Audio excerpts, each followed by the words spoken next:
Hi, Debbie Barnett here.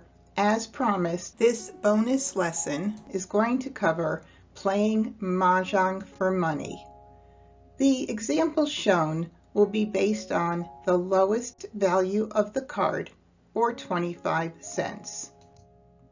In the first scenario shown, the player who discarded the winning tile will pay 50 cents, or double the value shown on the card, while all other players will pay 25 cents.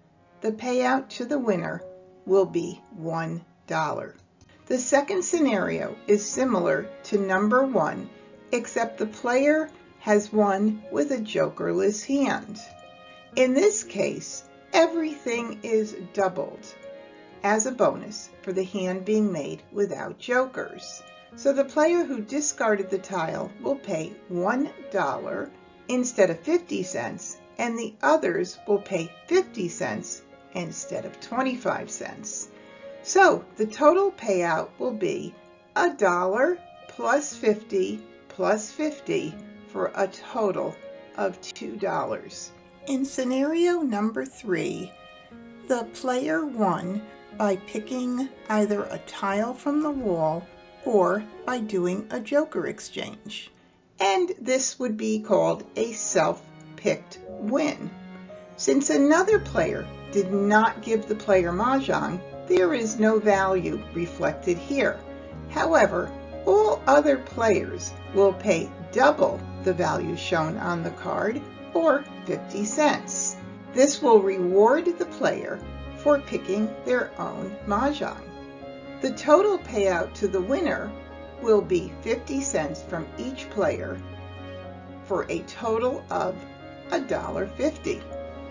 In scenario number 4, we have a similar situation. However, the player won with a jokerless hand. In this case, the values are doubled again. We skip the first section here and look at what all others will pay, which is $1. You take scenario number 3, which is doubled, and then you double it again. So it's doubled for the self-pick win, and then doubled again for the jokerless win. In other words, everything is double. The winner is now paid $1 by all 3 players for a total payout of $3. I want you to remember a couple of things. Someone always pays double or double. And there is one section on the card where you do not double the payout for a jokerless hand, and that is the singles and pairs section. The jokerless value is already reflected in these hands, and therefore the only time the hand is doubled is if it is a self-picked win. So for all hands won in that section, you would apply only scenario 1 and scenario 3.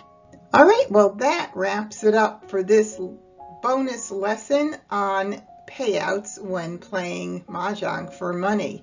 If you have any questions or comments, please feel free to email Debbie at MahjCon.com. And thank you so much for watching.